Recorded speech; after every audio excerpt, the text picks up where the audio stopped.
Good morning, everybody.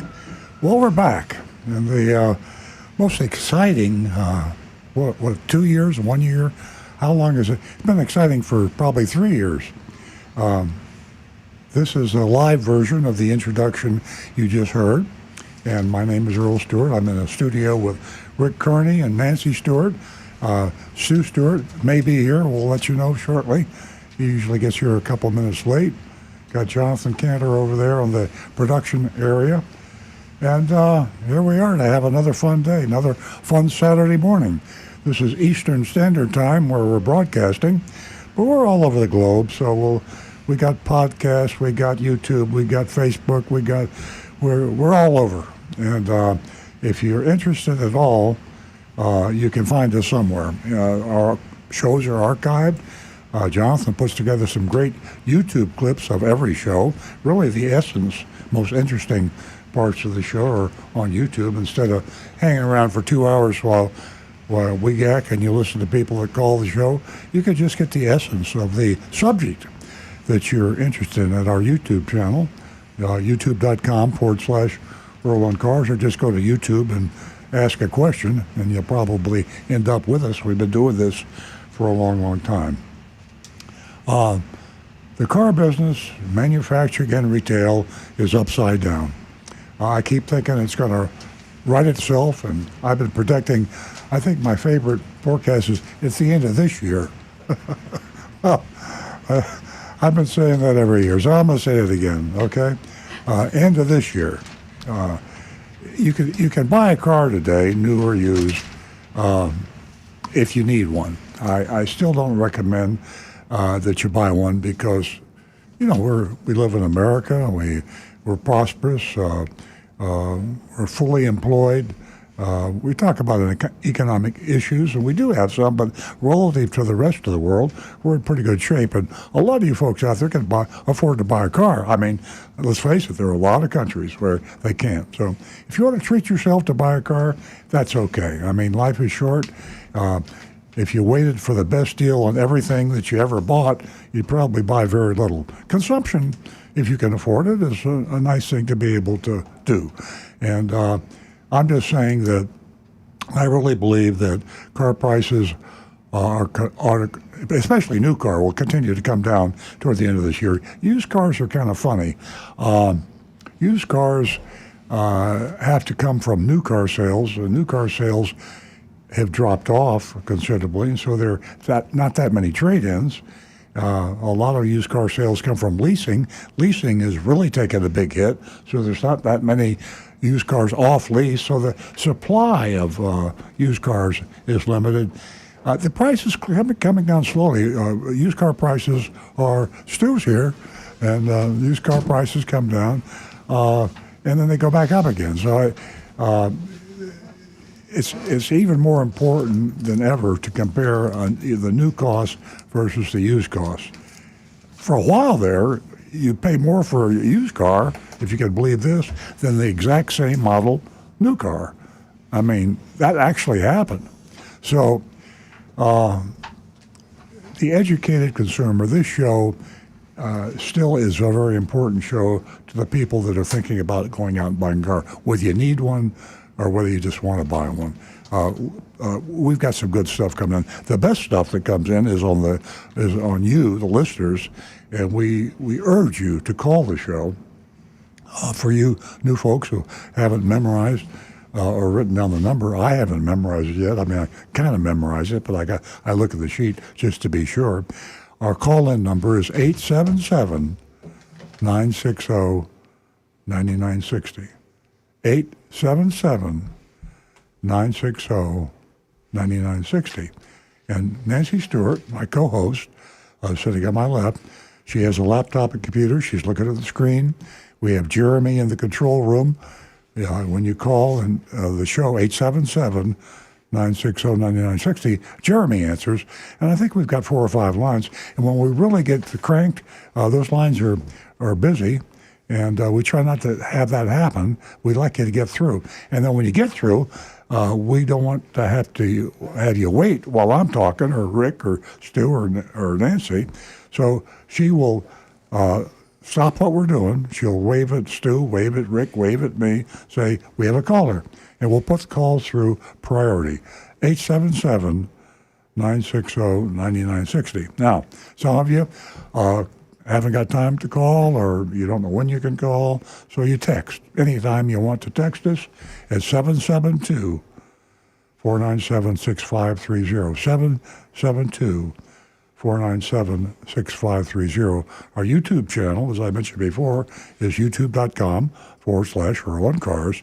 Rick Kearney, who is also our certified diagnostic master technician. Everybody on this show wears a lot of hats. So he's monitoring YouTube, and he gets a huge number of callers.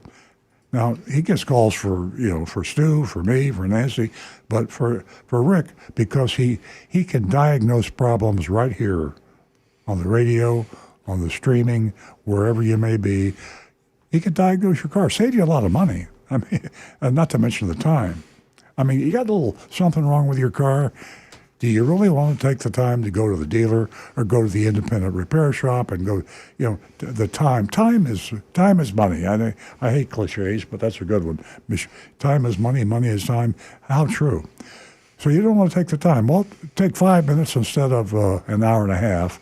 Call 877-960-9960 or go to youtube.com/Earl on Cars and do a post. Rick Kearney will look at the YouTube. You can send him a video clip. You can send him an audio clip. Ask your question. We have probably more calls for Rick than just about anybody else, because you got to get your car fixed a lot more often. You have to maintain your car. That issue, that problem, whereas not as big as buying a new or used car, is far more frequent. So save yourself the aggravation, the time, and the money, and call Rick. You can reach us on our website if you haven't got time to listen to us on the show, earloncars.com, and we have got just about everything we do on the show right there. We even archive our mystery shopping reports, which is the highlight of the show. Stu is the cyber master general of our team of undercover agents. Right now our team is just one, but that's all we need. We do one mystery shop every week. Agent Lightning, amazing woman, and she's just, you talk about reality. She'll go in with her husband or her kids. She is really good. I mean, when I read the mystery shopping reports, even though I know who it is, the way she goes about it is just so real. She has learned exactly what consumers need to know and how to elicit that information from the salespeople. So here she is, undercover in some car dealership somewhere, usually in the southeast United States, and more often than that in South Florida, and she is responding to an advertisement, or she is responding to a situation. We always have a reason as to why we visit a car dealership. We like to revisit car dealerships because just because a car dealership strikes out and gets an F and we don't put them on our recommended list, we give them another chance. And if they do really well, just to be sure it's not a fluke, we go back and we hit them again. So earloncars.com. You can really see in our archive all the shopping reports, and we have a good dealer list and a bad dealer list. We grade the deals on a curve, so beware on the good dealer list. They're not all really good. They're good on the curve, but you know what that is. When you're in school, that's what they grade you. I mean, you could get a C, which really you might not be real bright, but everybody else in the class is not real bright either. You'll get a C. So we're talking about car dealers. None of them are real ethical. None of them are real transparent. I don't mean literally. I mean there are a few, but most of them aren't. Therefore, a C average means okay, they're average, but be careful if you're looking for a C average dealer. Okay, let me give up numbers one more time, then I'm going to get Nancy on the phone, because Nancy Stewart is our female advocate, and she has an incredible offer for first-time lady callers, and she'll tell you about that in just a minute, at 877-960-9960. You ladies out there listening, yeah, but you don't want to call, rethink that. If you call, You're going to have a real pleasant surprise. Nancy will tell you about that. Texting 772-497-6530. And I'm going to turn the mic over to Nancy. Thank you. Good morning, everyone. We're going to go straight to the phones. Julie has been waiting, and she's calling us from Coral Springs. She's a first-time caller, and she is going to win herself $50 today. And what a way to start the show. Good morning, Julie. Yes, thank you. Thank you for your program. You're welcome, Julie. You've won yourself $50 this morning. If you stay on the line till we're finished and talk with Jeremy in our control room, you can give him your contact information, and I will get you that check, and you will receive it in the mail. Thank you. That's wonderful. Thank you so much. Okay. I have a question. I'm kind of puzzled. I have an '03 Camry, so it's kind of up there. I don't use it too much because I am retired, and I don't know where to park it to protect it the best way. Sometimes I look at all the cars that are parked where the sun is beating down, and I think of all the damage that could be done if a car sits a long time in that kind of weather. Or am I better off putting it under a tree? And I have options where I live. And the tree would protect it from the heavy sun. However, there's damage from the sap that comes off of the tree. So, I mean, either way, I guess I'm going to be spending more money. I think cleaning it maybe. I don't know. Julie, I'm really puzzled where to park it. It's so funny. Yeah. Julie, excuse me, you have a lot of options. Really, you do. The tree is not one of them. I wouldn't put my car under a tree. As far as for a number of reasons, let me point out just one here. Sap and bird poop are two of them. The sap is so acidic and is so damaging to your vehicle, it just wouldn't be a good idea. Now, I'm just going to give you a couple of options because we have Rick here, and Rick can answer this question much better than I can. Also, I would think about a cover for your car. Not to keep it on all the time because of the condensation and the heat and everything in between the car and the cover, but those are a couple of things, and before I spend too much time on this, I'm going to switch over to Rick. How do you feel, Rick? I would obviously avoid parking under trees, sap, drippings, things like that, but also bugs that can fall on your car and infest your car. Coconuts. Leaves, coconuts, yeah.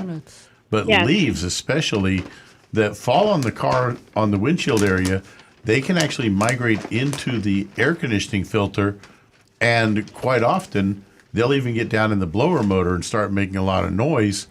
Now you're stuck with having to get the blower motor cleaned out. So there's a lot of reasons to avoid parking under trees. The best thing that I can advise is, because most of the Florida sun hits afternoon, if there are any tall buildings near you that are to the west of where you park, try to park to where the shade from that building would hit your car for the afternoon. That's when the heat really builds up the most, and having that shade then is the best time. That's a great idea, Rick. Yeah, well, I'll look, but I have looked in where I parked, and I didn't see anything like that. That's why I just don't know what to do. What about the car cover like Nancy suggested? You could probably get one on Amazon or at Walmart. Are they heavy? Are they heavy? I don't know what the weight is. Some of them can be quite lightweight because the new materials that they have on them, they're lightweight fabric and they breathe very well. Yeah. The only drawbacks to those, again, is frogs and lizards and toads quite often like to get up Let underneath me ask them. a question. I'm thinking That's of true. myself, if I were Julie, how often, let's say that she just want to leave her car where it is, how often would she have to have her car waxed that would protect it indefinitely? Depending on the color of the car, if it's a darker color, let's do it. I would have it done at least every 3 to 4 months. Lighter cars, 6 to 8 months. And just a find some place that does So I detailing. think the answer is, Julie, if you can afford to have your car waxed or do it yourself every 3 or 4 months, that might be that way you don't have to worry about buildings to the west and, Yep. and the fabric of the cover and putting the cover on, taking the cover off. Just have it waxed. It take a half an hour, and you're good to go for 3 or 4 months. That is really the best option. Yeah, it's going to be quite an experiment for you, Julie. Julie, back to that cover that I suggested, not keeping it on, but periodically putting it on. Right now, as we speak, I have a fractured back. If I use my lightweight car cover, I can pick it up with no problem. So I'm not sure whether that addresses your situation or not, what you can pick up and what you can't. But that's quite a statement from me. That means that cover is quite light. How much damage would the car actually get if it's sitting in the actual sun? Well, you got to fade the paint. You'll have to have a paint job, just about even good paint. And I'd be a little bit worried about What color is it? Did you say? It's an 03 Camry. But what is it? White? No, it's dark green. Okay, but that's better. Yeah, that's better. I'm Yeah. concerned about the heat doing damage to the motor, anything in the motor. Oh, no, it won't hurt that. You don't have to worry about that. Just the paint. Okay. And the That interior. was that was my main concern. Yeah. So we're just looking at aesthetically. You're looking. Right. I was looking more of inside. Yeah. If it's beating down, I keep thinking, how much damage is that heat doing to the parts that are inside the car? Yeah, all the way around. Well, Julie, I really hope that we answered your question, and please feel free to give us a call back and let us know what you decided. And stay on the line and get that contact information to Jeremy, who's in the control room. Okay, thank you very much. You're welcome, Julie. Thank you for calling. Spread the word. We are building a platform here for ladies. Oh, I do, yes. Yes, I do. Okay. Thank you. You're welcome. 877-960-9960, or you can text us at 772-497-6530. Don't forget youranonymousfeedback.com. We love hearing from you. And I want to take a moment and thank all of you for tuning in to Earl Stewart on Cars this morning and spending this Saturday with us. And we have a whole lot to get to, and we are going to get to all of it in the next 2 hours. I want to give you a website to go to that's really important. And if you're wondering if the Florida car dealer is breaking the law, well, you can find that out. You can go to www.floridalawprotectingcarbuyers.com. So jot that down, and I will mention that again later on in the show. I should probably change that to Florida Car Laws Not Protecting Dealers.com. That would be more accurate. That would be less ironic. Consumers, Yeah. We are going to go to Howard, who has been holding in Boynton Beach. Good morning, Howard. Good morning. Welcome. I have a problem. I had a 2005 Toyota Camry. I got it from my wife's roommate in college. Her mother died and left it to her, and she sold it to us very cheap for $2,000. It only had 51,000 miles on it. So I got in a wreck with it in the front end, and it didn't damage the fenders, but the whole hood and the radiator. So I was very, very close to home. So instead of getting a tow truck, I drove it home. I figured there wasn't that much fluid that ran out. I figured I could just take it right home. So I got it towed to the body shop, and it cost me $4,000 to get it the body work done, and he gave me a good deal on that, and it looked like brand new and stuff like that. So when he tried to start it and stuff, he said that he thinks it's a cracked block or a cracked gasket or something like that, the head gasket or whatever. So I took it to Ed Morris. I towed it down to Ed Morris Toyota. They wanted $9,000 to put a new engine in. That sounds excessive. So, wow. Yeah, well, and then I brought it to this They only work on Toyota and Lexus in Delray. So I took it to him, and he said he would do it for like about $5,000, which I can't afford. I already, put $4,000 into it and this and that. So anyway, I had a couple $1,000 put aside and stuff. I parked it. I couldn't afford to, I get an annuity check, and it would take me like 6 months before I could pay for the whole thing, So I don't think they would hold it for me or whatever. So I sold it on OfferUp. I sold it for about $2,000. So I had that, and I bought a Toyota Camry 2007. And it seems to be running all right and everything like that. But now they tell me when I went to buy it and stuff, they told me that the title's good and stuff, and to give him some extra money, he's going to go get the title and registration for me. So I find out that it was an auction car. So we have to bring it down to Miami or something to have it inspected. Does that sound feasible to you? I don't know what they mean. Who do they want to inspect it? Because you're saying that the dealer bought the car at the auction? Yes. Yeah, I don't know. I don't know why they would say you had to bring a car to Miami for an inspection. Do you, Stu? No. Yeah. I must have missed something there. I smell a rat here, Howard, and I think you need to get somebody else's opinion on what's going on here. There's no. Because I gave $300 to get the title that same day and the registration and stuff, And I already have insurance on it for my old car. I put the plate on, so this car is it's insured, but it's not legal really, No.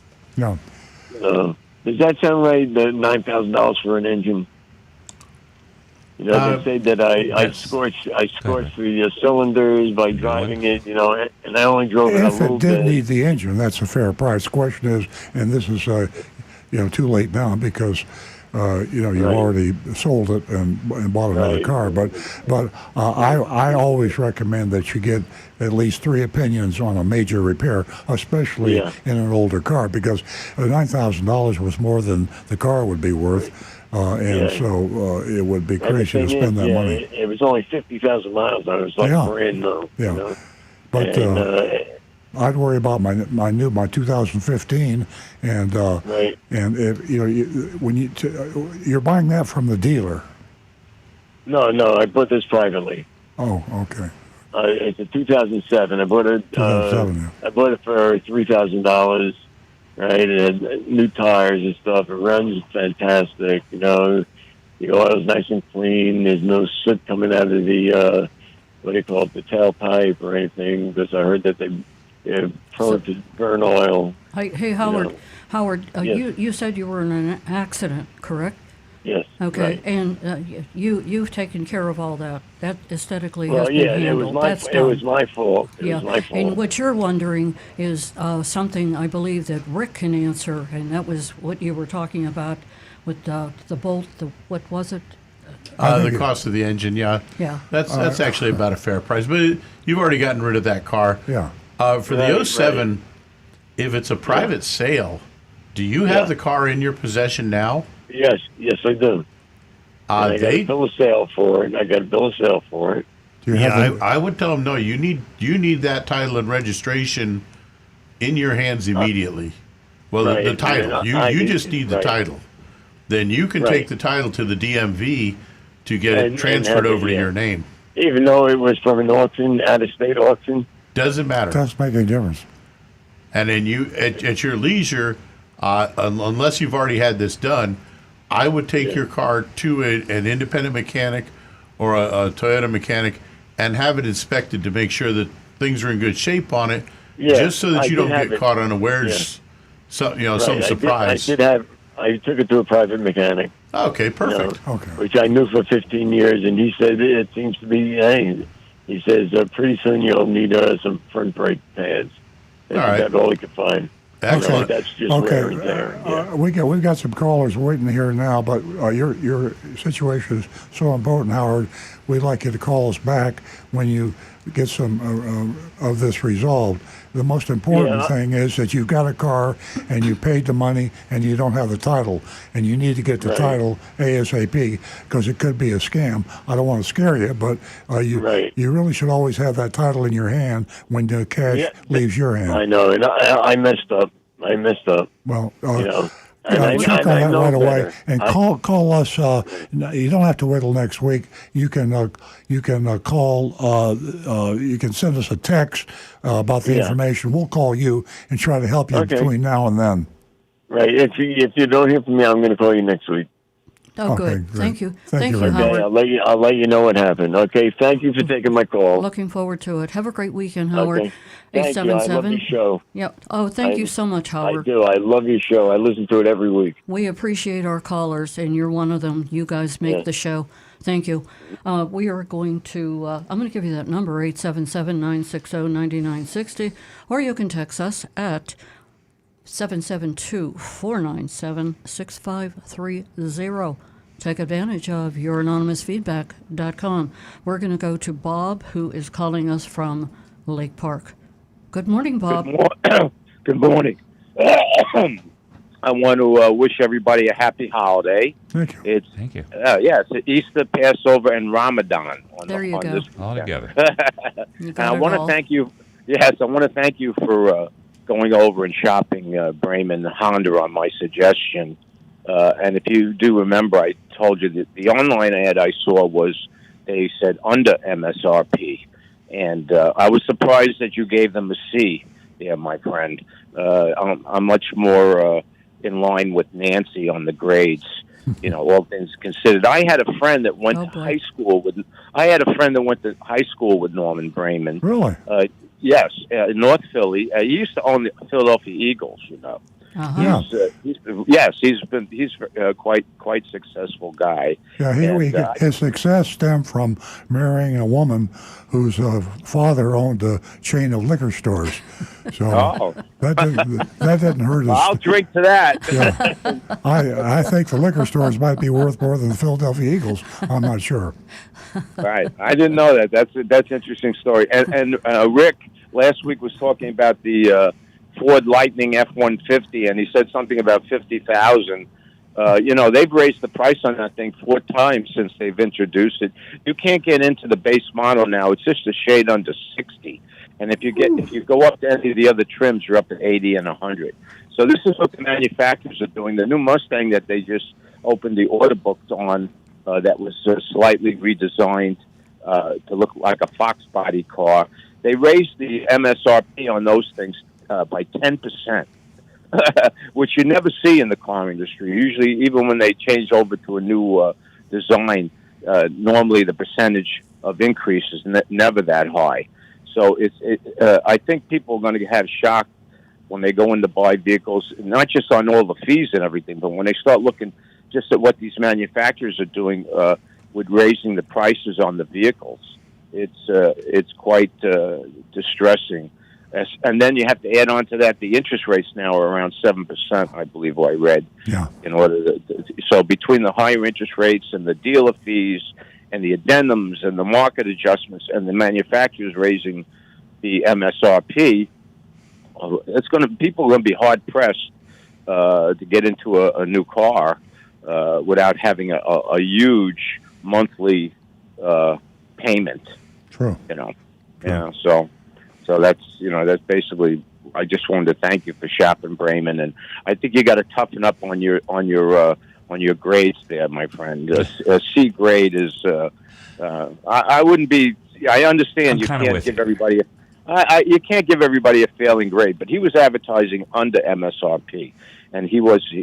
That's just a total fabrication. And we reserve the right to revise any grade, so we can always go back and change it.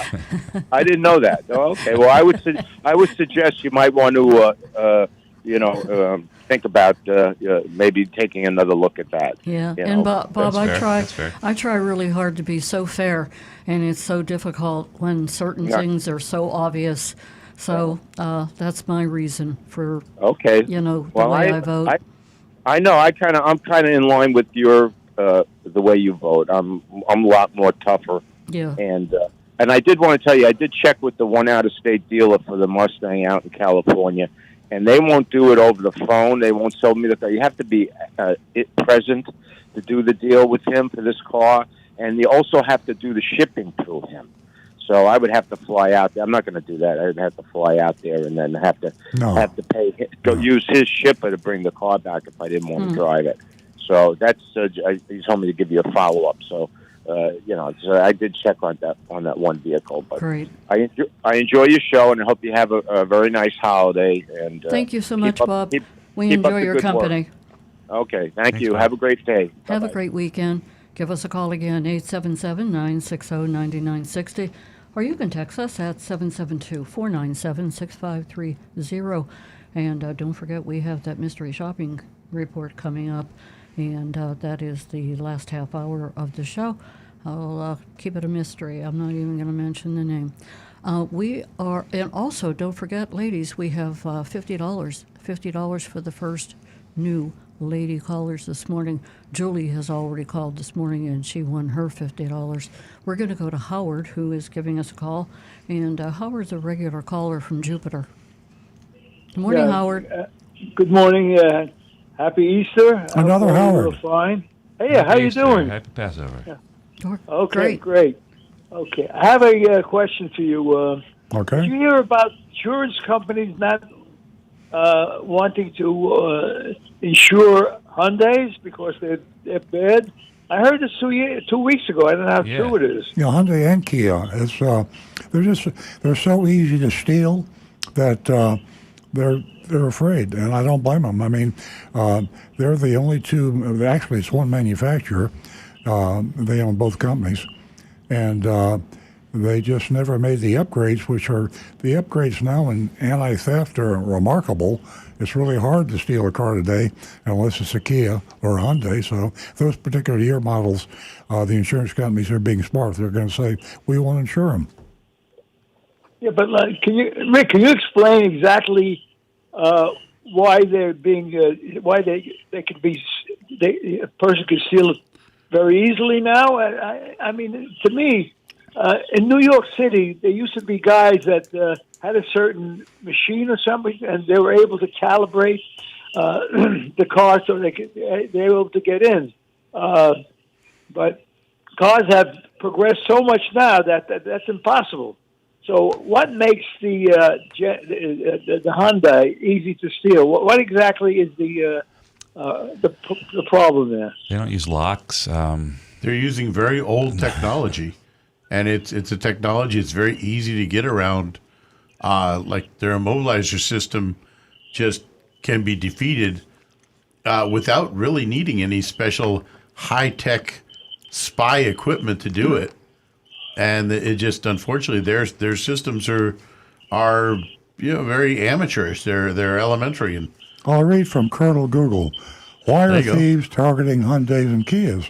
Many modern Hyundais and Kias lack a useful anti-theft device called an immobilizer, which prevents a vehicle from starting when someone attempts to use a key or key fob that doesn't match the car key. So it's just they saved a lot of money on not spending on some technology that should be vital and required in a car. I just read an article about this device that was banned by Amazon. It's called the Flipper One. Did you hear about this? No. I never heard about it until I read the article. It was a little device. They sold them by the millions on Amazon, and they could be used to skim credit cards, open garage doors, open car doors that didn't have the newer generation rolling the code encryption and what they call rolling codes. But I was pretty horrified that I thought something was being sold for years for like $20 that millions of people could buy and steal your credit cards in your car. It's insane. Even today, you can go on Amazon and buy a set of lock picks, and you can go on YouTube and find all kinds of videos on how to use them. How to break into cars and houses. Howard, did we answer your question? No, absolutely. I never thought you had this much information about it. I got Google. I didn't have any information. Yeah. Yes, you do, I Howard. have Google also, but I hadn't Google, so my fault. Okay, thank you very much for all the information. As always, you guys are great, and I'll call you up next week. Thanks, Thank Howard. you, Howard. Thanks, Howard. And Howard, you probably hung up, but you can listen on the No, I radio. didn't. I didn't mean to put you down for calling. That was a great question. And the fact that I got it on Google, the fact of the matter is that I don't know what percent of the planet, it's got to be at least 50% of the population or like me. Either Stu has to remind me or Nancy. I say, now how am I going to do this? And they'll say, Google it. And I go, duh. I mean, it's not in my nature. That's the way I was born and raised and educated. I mean, when I went to school, I used a slide rule. I didn't even have a calculator. So what's Google?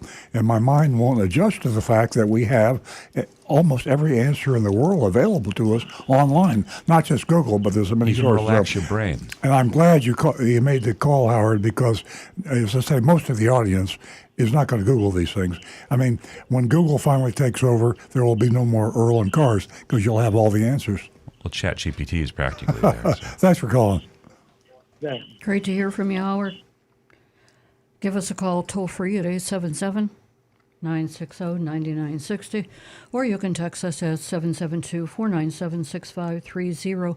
And don't forget, I need one more lady caller to win herself, a new lady caller to win herself $50 this morning. And while I'm on the topic, ladies, did you know that there's more being done to make women safe in cars? But why not be bolder? Why don't we do more?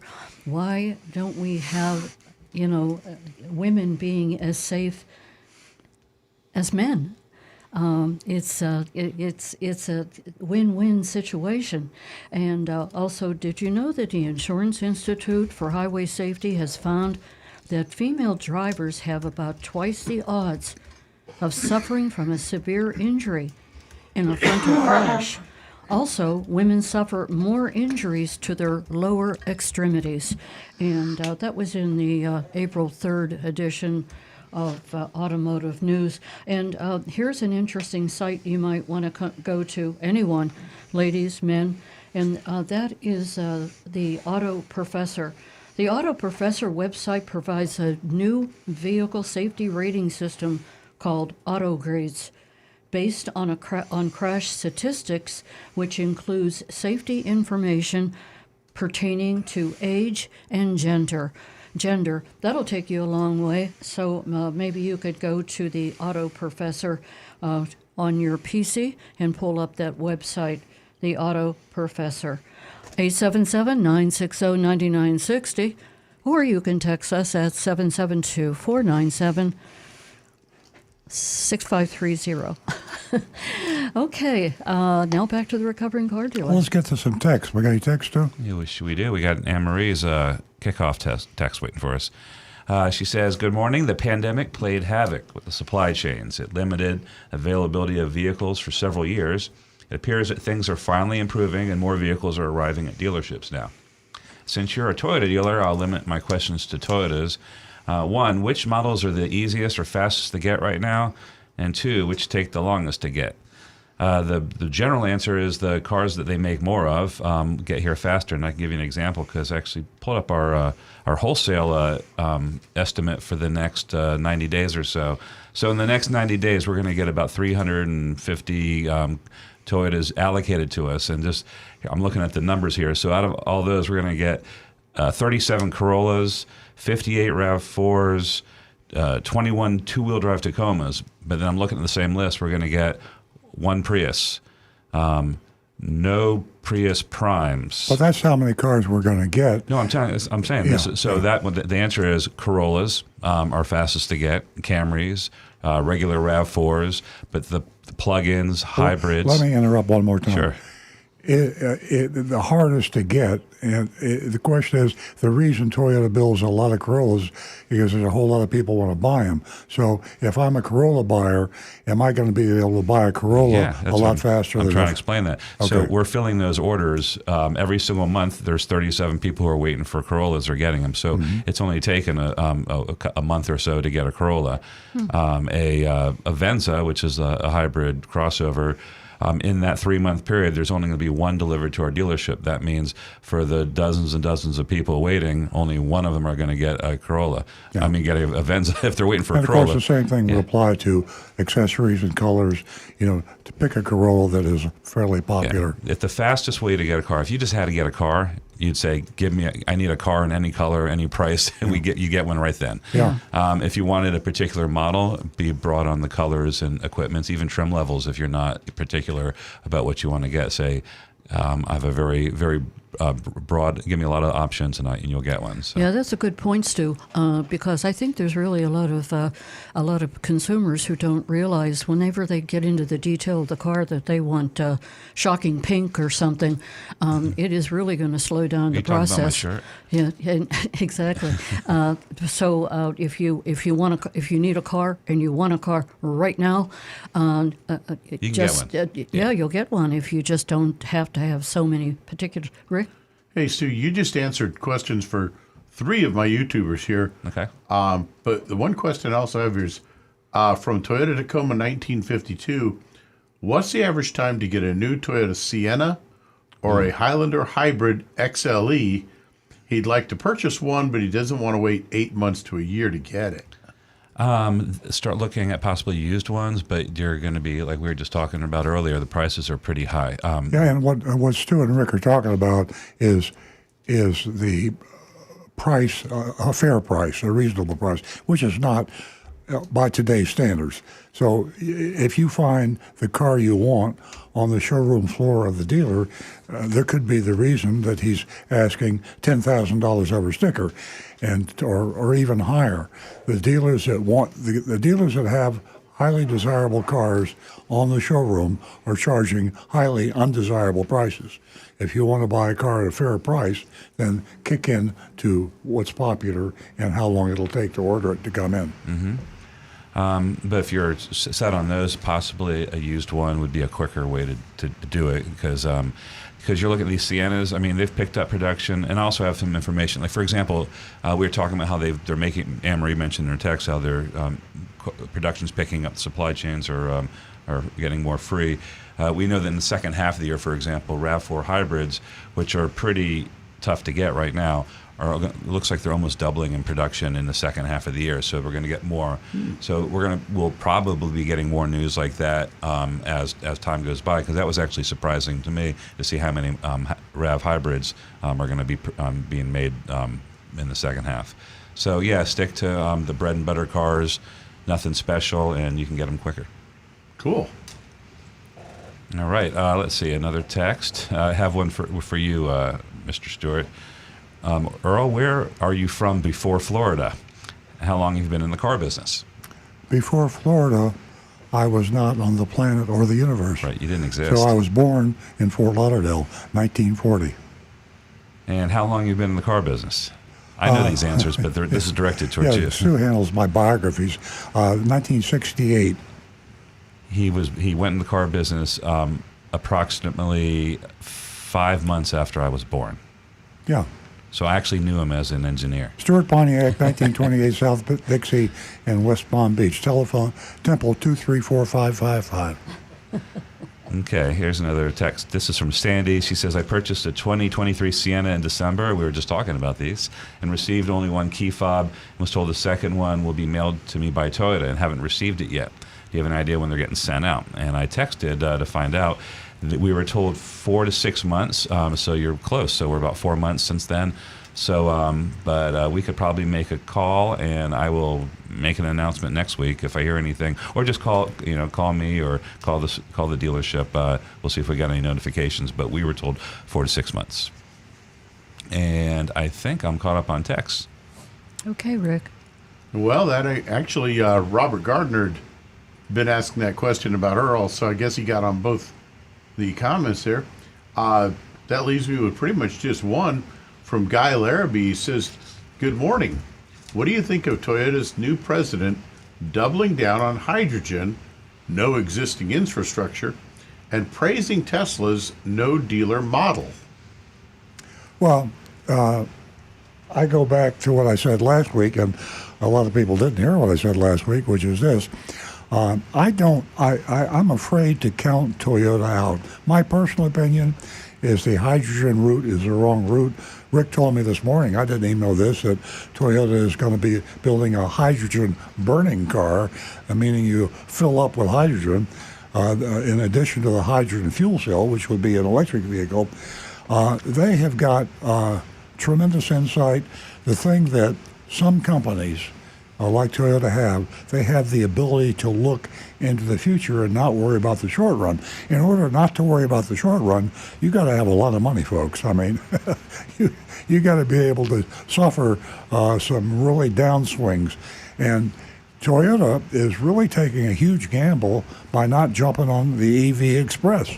Well, I think that they shifted towards that. They're just not letting go of well, hydrogen. yeah, but they're not shifting much. And it reminds me of the days of Prius. I can go back and see in my mind's eye people laughing. I remember the president of General Motors. He was bringing down the house at speeches about this Prius. This Prius is going to be a hybrid. What a joke that is. And look at it. It really looks stupid. And blah, blah, blah, blah, blah. And everybody thought it was a joke. Well, the rest is history. So don't count Toyota out, Rick. One of the comments that I saw on that was that they're also looking at the idea that hydrogen fuel cell cars and hydrogen combustion engines would not require the major amounts of lithium and nickel metal hydride batteries. So these are issues that they're looking at for the long-term future. I'll say this also. Toyota also has a conscience, believe it or not, and it's a huge corporation with a conscience, and they are thinking about the carbon footprint, and they're thinking about the global warming. And this is such a political subject that I don't even like to bring it up on the air, because you got them that's for it, and them that's against it, and they hate each other. Well. I know what I feel, and I think I know what Toyota feels, and I think that I'm not going to worry about this because I'm 82 years old, but my great grandchildren are going to worry about it, and I think this will be one hell of a lot better planet for my great grandchildren if we had reduced the carbon footprint much greater and faster than we're now doing. And I think Toyota's looking at it as they're not worrying about the great-grandchildren. They're looking at the great-great-great-great-grandchildren. They're really taking a long view on this. I'll call you and raise your one great. I hear you. Okay. But it just seems they're really doing the long-term view. They're looking long. So, hey, it's refreshing. It is definitely. Stu, do you think it's because of Koji Sato that they're being a whole lot more aggressive because he's younger and has, so much input, so much intelligence because of his age? I was thinking so. I always thought that Akio was young and like the young fresh blood for Toyota, and it kind of turns out I think I'm close to age with as Akio. We're both in our 50s. I think Akio might be a little bit older than me, but it turns out we're no longer the young kids anymore. So we're fascinated with Toyota because we're Toyota dealers, and so that simple answer is I think Toyota is making the wrong choice, but I also think Toyota of the past has proven to be a hell of a lot smarter than I am. So I hope I'm wrong, or I don't know. Maybe I hope I'm right. I don't care. It's interesting also that Koji Sato is also praising Tesla's no dealer model. I wonder if Toyota wants to try to follow that themselves and not have dealers. I'll say this, and Stu's talking about the fact that the top dog in Toyota is saying, I really like Tesla's no dealer model. No other manufacturer would say that, but they all believe the same thing. The manufacturers, they're between a rock and a hard place. They created a monster with car dealerships, and they hate it. And in the room that has been debugged, so there's electronic listing devices, and the doors closed and it's soundproof. All these CEOs of all these manufacturers saying, "How the hell are we going to get rid of these car dealers?" and they don't dare do it because right now they'd be biting the hand that feeds them. They need the car dealers right now, but they know it's not in the future dealing of the cars. This ain't going to happen.com. So we're going to have a major revolution, and car dealers, as we know them today, are going to be like Tyrannosaurus Rex. They're not going to be around anymore. With lips. Yeah, well, Okay, let's switch gears for a minute. I'm going to talk about female car buyers and what is the most popular and what is just not the most favorable to them. Ram, GMC, Ford, Tesla, and Dodge have the lowest female buyer representation. Now, I'm not sure how accurate that is because I see it a little bit differently, but that's another show. The most popular with women is these brands are the highest female buyer representation, and it starts out with Buick, Mitsubishi, it goes to the Mini, the Lexus, the Infiniti, the Mazda, the Kia, and the industry average. It's very interesting what women like and what they don't like. Anyway, they're being looked at, and the auto industry is taking them seriously. On another note, I have $50 for one more new female caller. Our telephone number here is if you have any questions at all. If you have any texts, you can get in touch with us with YouTube, with Facebook. There's a number of ways. Our number is 877-960-9960, and you can also text us at 772-497-6530. Don't forget your anonymousfeedback.com. Now back to the recovering car dealer. Nancy spoke earlier about safety and cars designed for people, not just for men, and the increased risk, death rate, injury rate in most cars to women over men.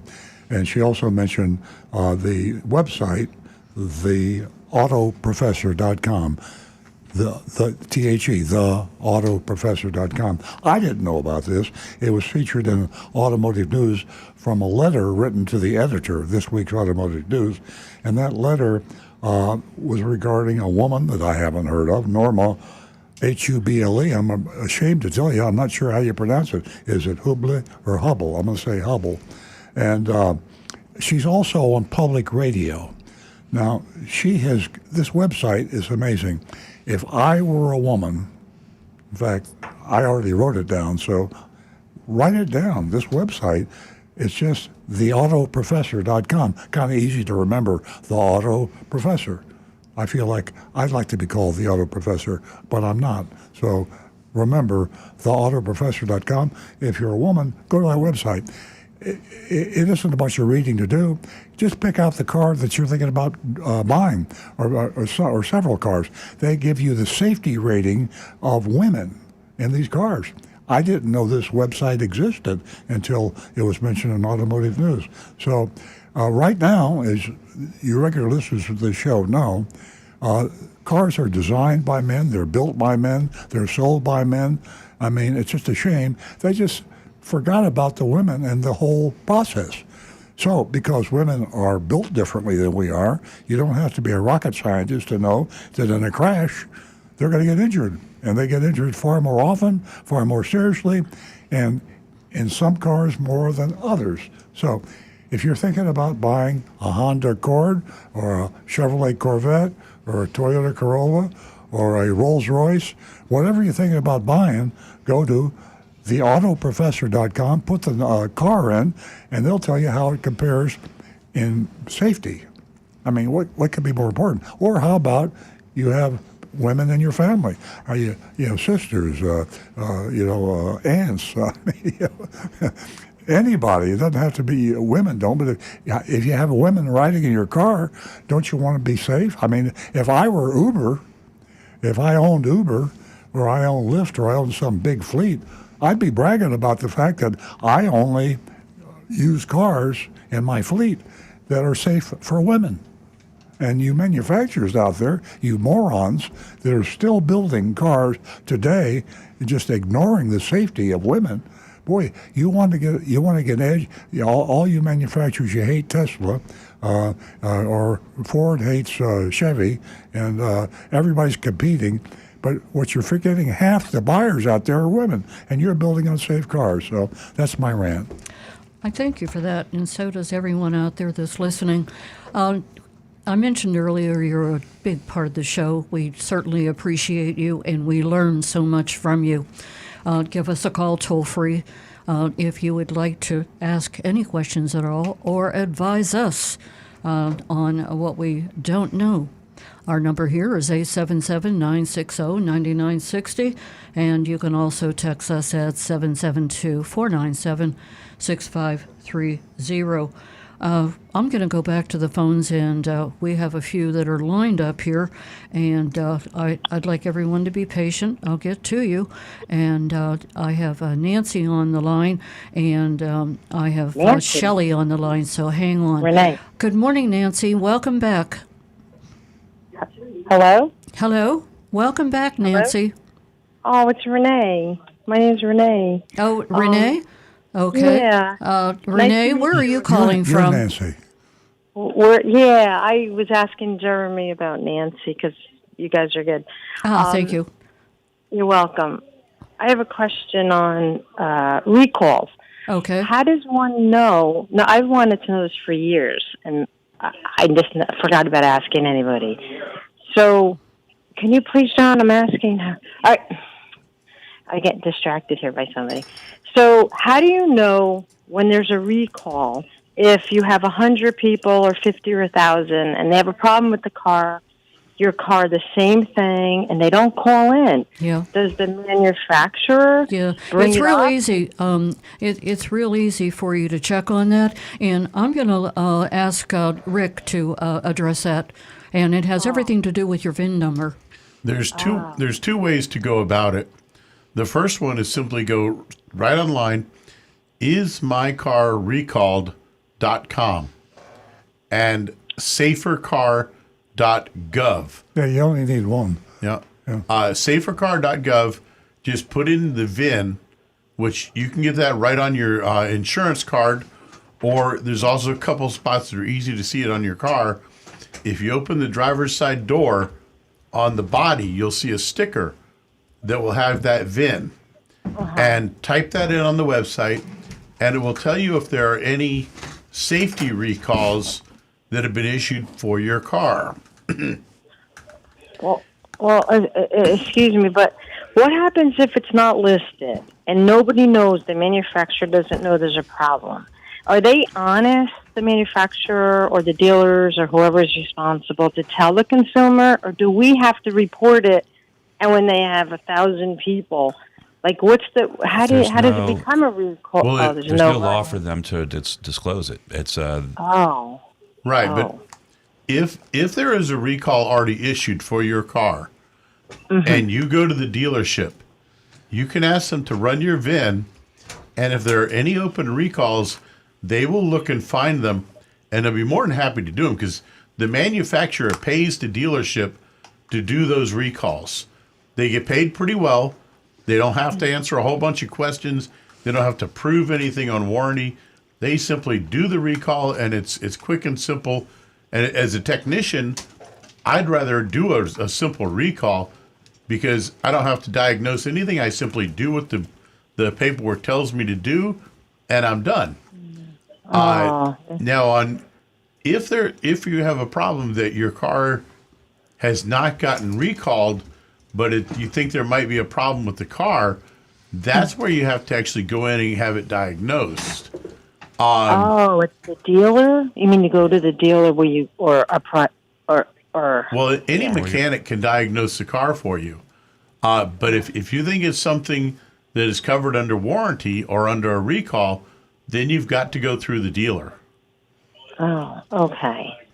Okay, thank you. And if you have I have a vintage car thingy, and there's no statute, like say you get a vintage Mustang or something, and there was a recall on it. We're past the limits, right? Like if you're past, you're not. Safety recalls, if it's a safety recall that is on safercar.gov, where the government has told them you must have this recall available on this car. That car is under recall forever, and they're required to be able to do that recall even like 15 years later, 20 years later. What year is your vintage car?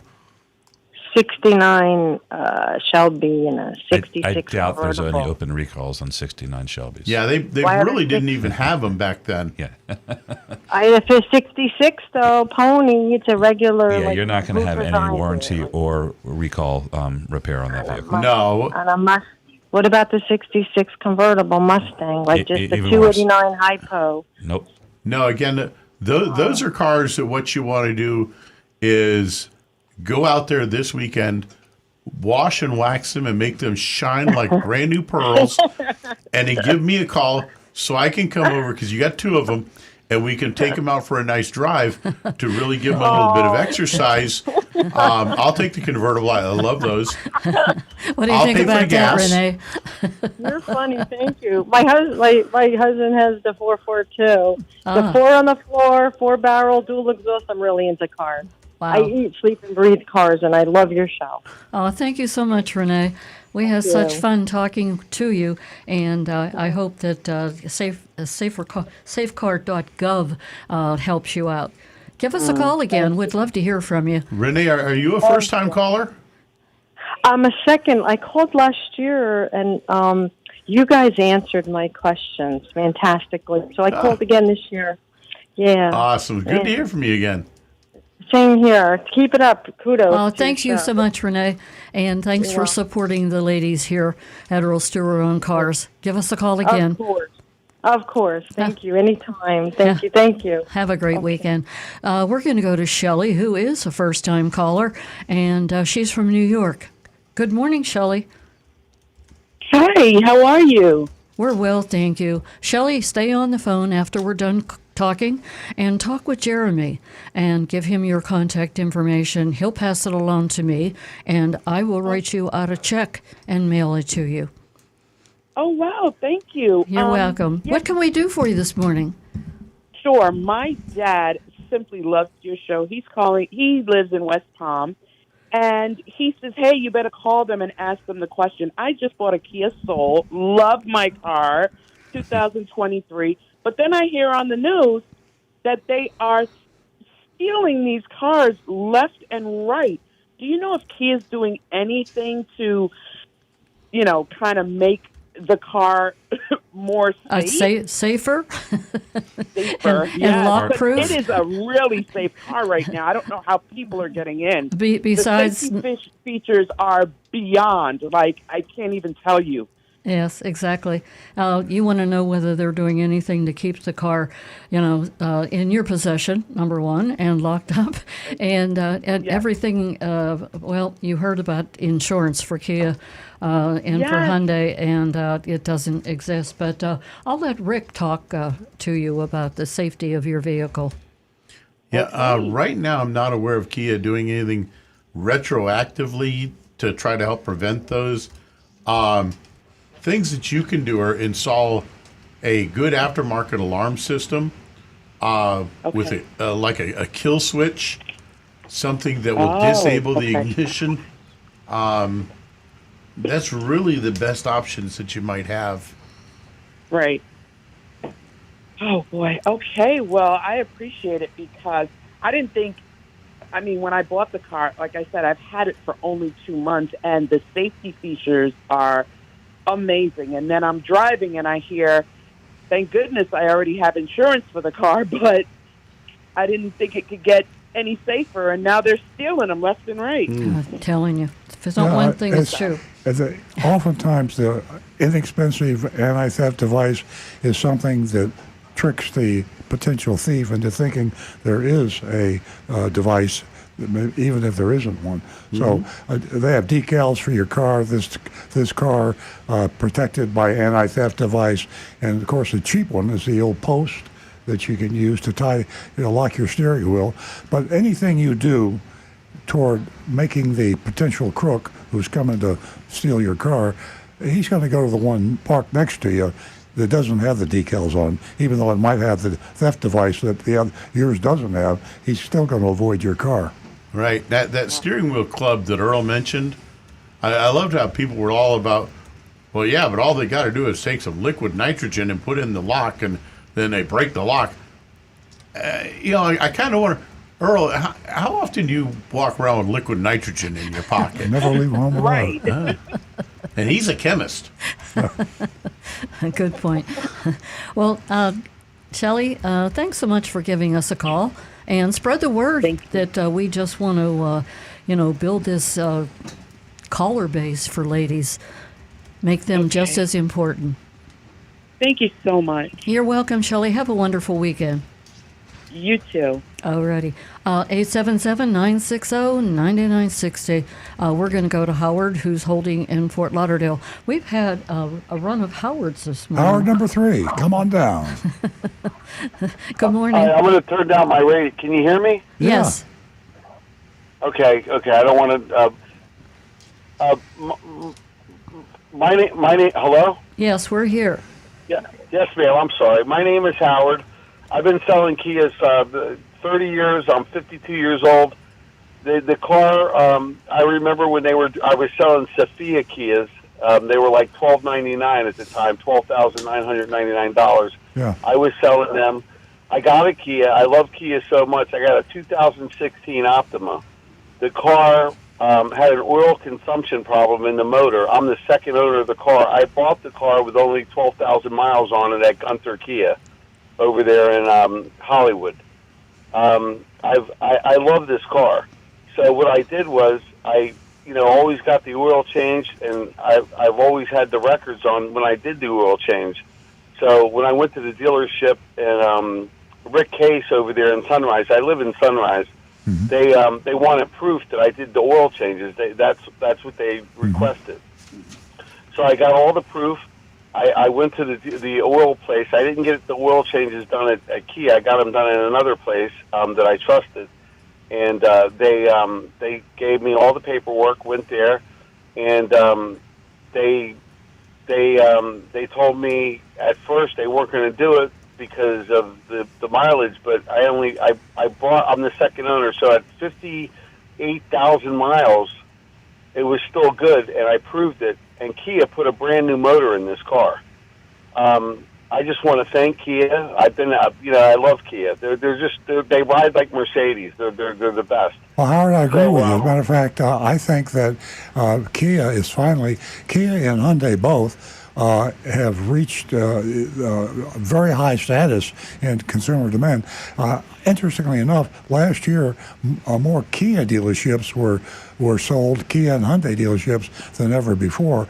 The dealers are starting to realize now that it's a great car, high quality Kia Hyundai.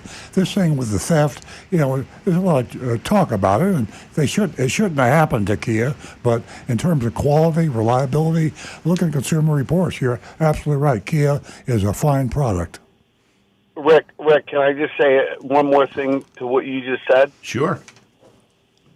As far as that goes, I got a letter in the mail from Kia, and they sent the anti-theft thing, and they told me to bring the car to the dealership, like you said, about fixing the problem. Like all they need to do is run the VIN. They sent me the letter that stated in that, and I have Geico insurance. I've never had a DUI, never had a ticket. I'm 52 years old.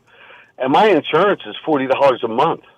Wow, that's pretty good. I mean, I'm just a little confused on some of these people saying that the insurance will cancel them. I'm in the hottest spot of theft. I'm in Fort Lauderdale, Sunrise area, and let me tell you something. This car, I'm a little embarrassed to tell you guys this, but I've actually been thrown out of my house with my girlfriend and I. And I've slept in this car for 3 days. Ah. It's a comfortable car. No kidding.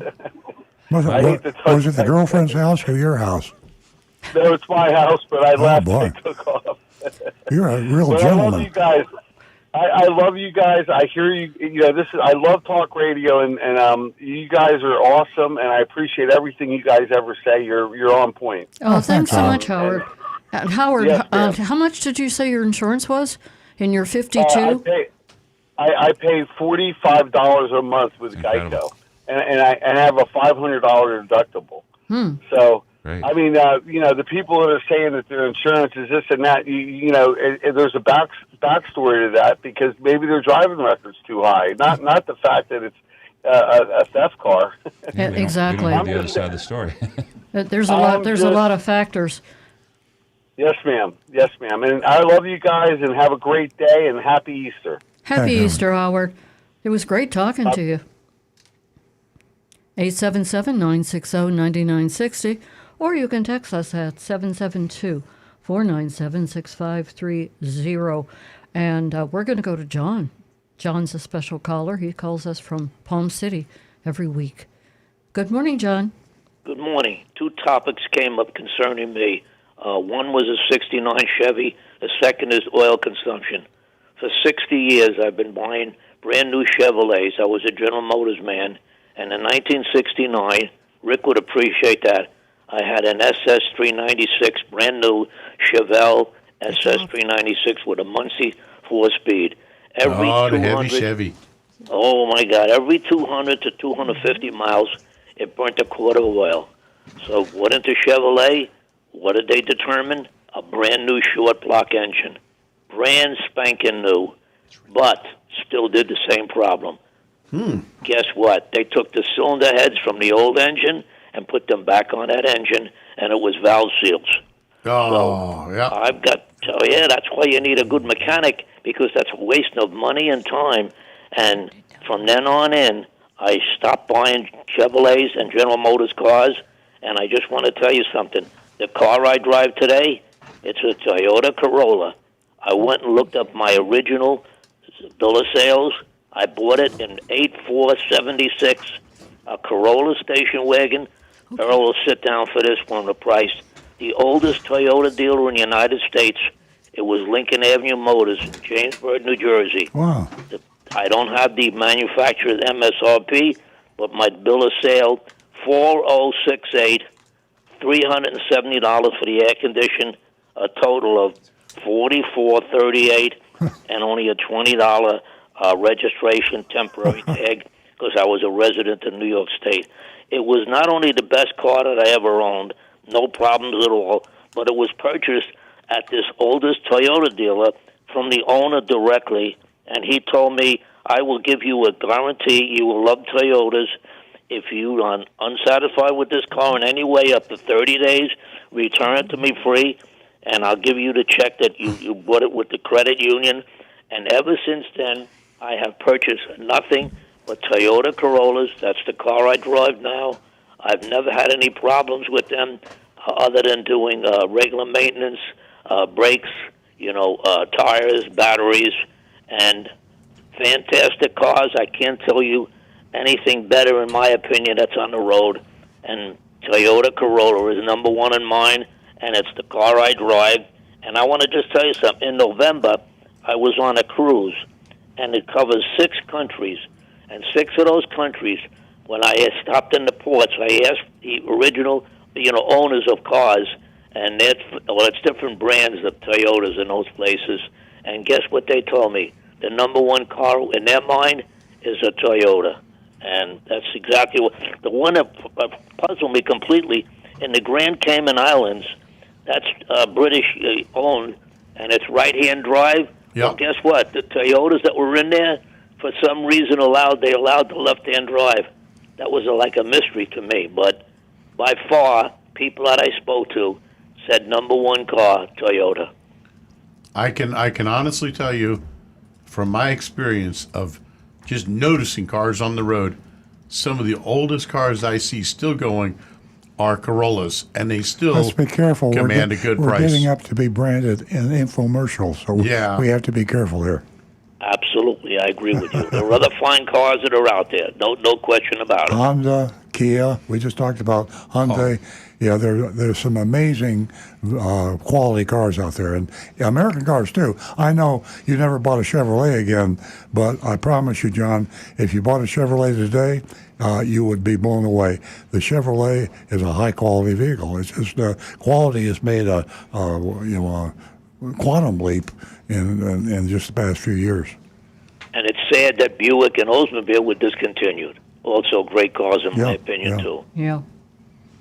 Absolutely, good point. There's so much competition out there. You're absolutely right, John.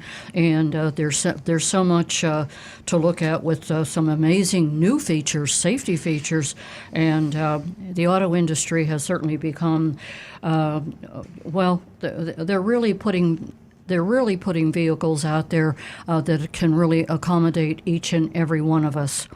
If a bad car was built today, it wouldn't be around. A No. Yugo was a perfect example. Absolutely.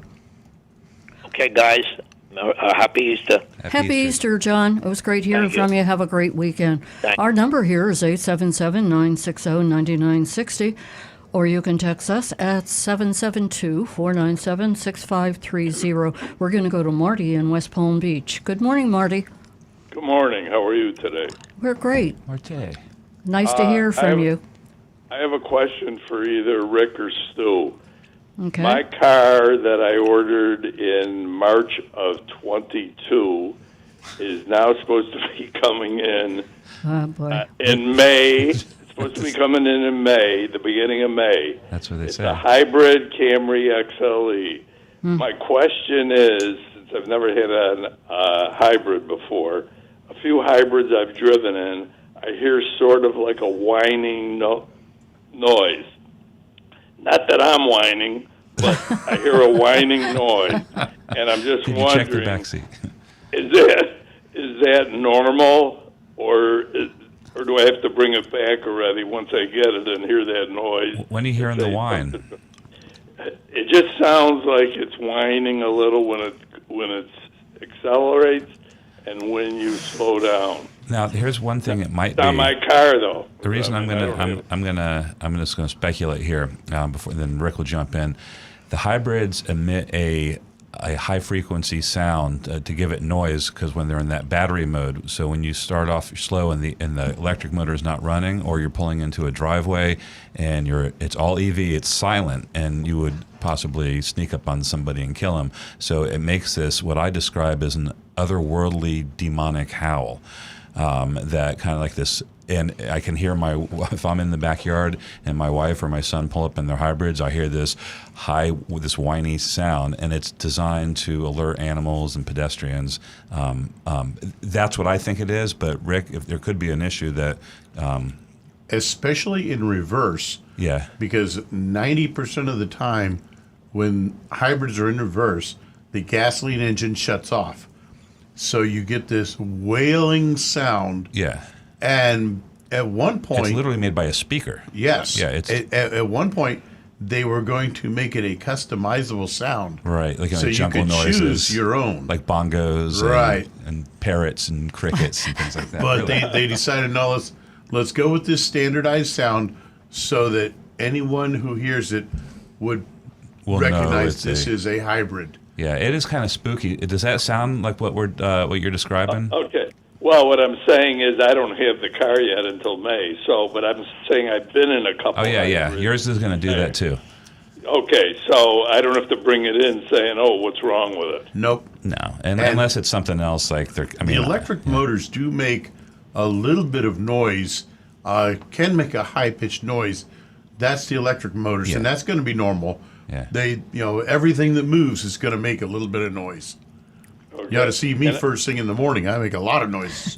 And I just wanted to tell you, in my last General Motors car was in 2000. So for the last 23 years, I've either had Accords originally and then went all to Toyotas.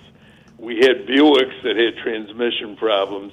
So no matter what you say that the Buick might be a wonderful car today, I'd never buy another Buick. Yeah, once you go Toyota and you have no problems for 20 years, I think you stick to Toyota. Yeah, good point. Marty, it's always great talking to you, and all I can say is that your car is right around the corner. All right, it's in sight now. Yeah, exactly. We'll try not to sell it to somebody else for more money. Yeah, I'm trying to get there. I might have to sleep over there to make sure. Marty, you'll be there before the car gets there. Yeah. We'll I check told in the next week for your salesman. weekly update, too. If I see Yeah. a tent pitched, I'll know it's you. Yeah, I told the salesman make sure it doesn't fall off the truck. That's happened before. Not to scare you. Have a great weekend, Marty. All right, have a happy Easter. Thank you. Happy Easter to you, too. We're going to go to East Tennessee, where we're going to be talking to Casey. Good morning, Casey. Tennessee. Well, good morning, y'all. How you doing today? Welcome from East Tennessee. Yes. Hey, I've got a question probably for Stu, and not sure quite how to frame it, but I'm getting ready to buy a car, excellent credit, and I'll put about $10,000 down. I wanted to know kind of the F&I office when they are looking for financing. I wanted to know what I could look for in that kind of scenario. Do they offer better interest rates, and do the banks contend with one another to try to get that loan, or how does that work? I haven't bought a car in years. Well, the only way I would go with the dealer's financing is if they have a special incentive financing. Like you'll see, 1.9% or 2.9%.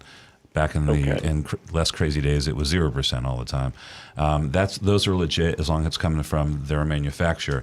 The question you had, exactly right. They dealers will also work with a lot of other banks that aren't their like Ford or Toyota, and they will the bank that benefits the dealer the most is generally what they'll go with, and they'll make a profit on the spread on the interest rate. So I'll turn it over to Earl because this is really up his alley. But looking at your own lender or credit union would be the way to go if there's not incentive financing available. Now, Casey, the F&I office, they call it the box, dealers among themselves. It's as in the torture chamber and Cool Hand Luke. It's a place that in normal times, car dealers make far more money per car in the box in the F&I department, and your interest rate would be higher, and you would probably be sold, or maybe not even realize you were sold products that you don't need. So, yeah. Stu said it perfectly.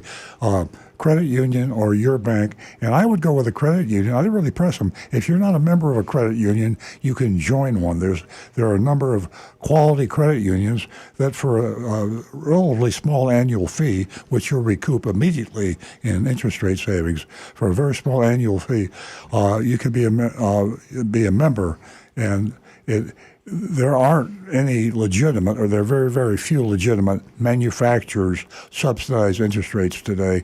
And you just stay out of the box. Buy the car, stay out of the box. One last question. What would you guys consider for a good credit and that type of thing? What would you consider a decent interest rate nowadays? Is there kind of a spread? Well, with that? It's definitely it's come around, up. Around 6% for new cars. Okay. Yeah. Okay. Well, that answers my questions. I'll just make sure I stay out of the box or break blood. You'll go in there, but don't get beat in the box. Don't even go in there. Don't go in the box. I got you. Yeah. All right. Thanks so much, Casey. Have a nice Easter. All right. Bye-bye. Have a great weekend. Back to the recovering car dealer. Yeah, we were talking earlier about Toyota. I got embarrassed because of we are a Toyota dealership, and people do like the car. They like Hondas and Kias. We talked about that too. But I get nervous because this is not an infomercial. But here, for you very, very pro-patriotic American folks out there, and I'm one of them. I mean, we're all Americans. We're proud of that. And it is humbling to think that this Japanese right after the World War II and the terrible, things that happened and the attack on Pearl Harbor, and now you're buying these Japanese cars. This is interesting about the Japanese, and it also applies to Asia because you talk Hyundai, Kia. Where do you think Toyota learned how to build a quality car? It was from an American. Yeah. And right after World War II, an American, Edward Deming, he is from Wyoming, but he was an engineer, quality expert. So after World War II, I mean, there wasn't much left of Japan. But they invited him over, and he spoke to their engineers, their manufacturing people, and he explained to them how important quality was. Yeah. And they copied. Now, most of the... I think they even visited American plants prior to World War II. Yeah, probably. They copied everything. But the point is that the manufacturers of the United States, they ignored Deming.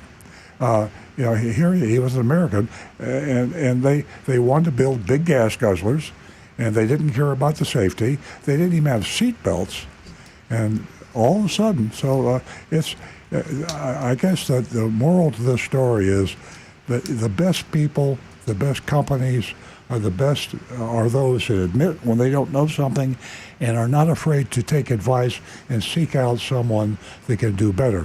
The Japanese have a saying, Toyota, and I'm sure all the Japanese manufacturers, Honda, have this saying, Kaizen, Kaizen.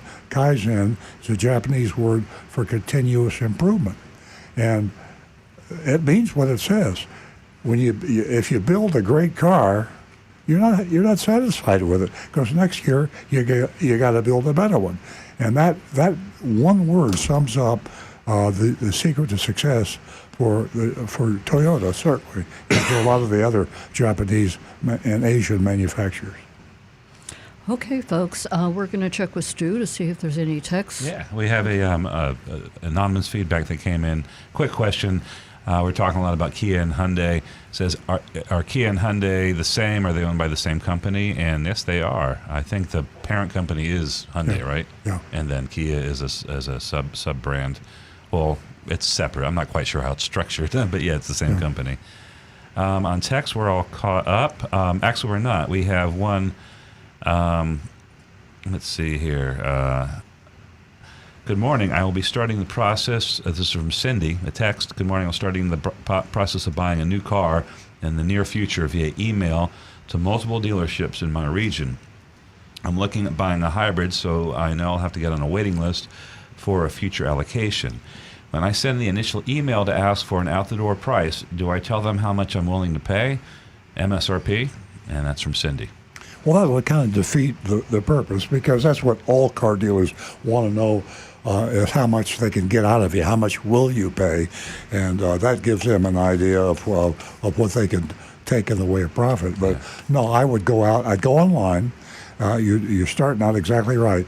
I used to say 3 or 4 car dealers. How about 30 or 40 car dealers? Online is the way things are sold. You all are buying stuff on Amazon. I mean, why? I could mention a whole bunch of other online places you deal with too, but they're the 800-pound gorilla. And that stuff's coming from all over. Manufacturers and dealers are starting to adapt now. So it isn't going to be unusual for you to go online and buy a car from somebody.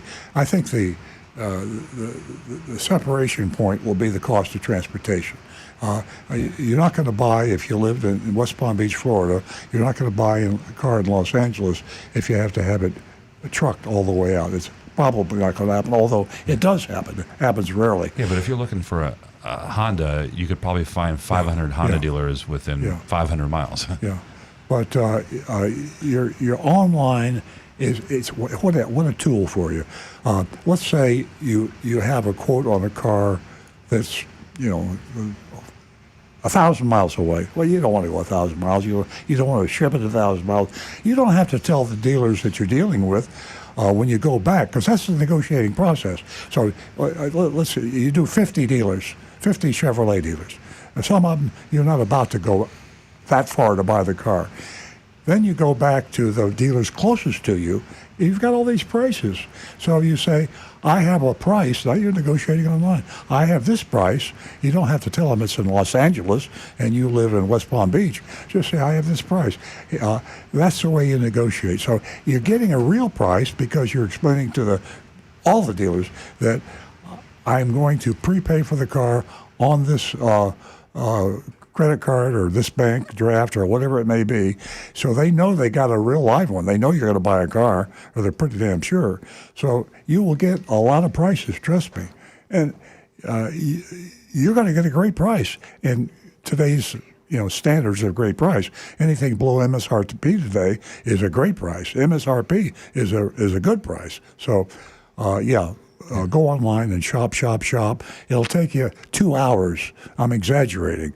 And after that, you just go back and you tell them, this is what I'll pay for the car after you have a dealer that you can buy it from. And Cindy, a bit of advice: if you're going to be emailing 50 car dealerships, get a new email address and don't use your main one. Otherwise, you'll never find another email for as long as you live, because you will be inundated. And make up your give them a phony phone number, right. And like Stu says, get a Gmail address. It's free, a Google. Yeah. And it's just it's so easy. You can get the lowest price you're ever going to get for that year, make, model car just by doing what I said. All right.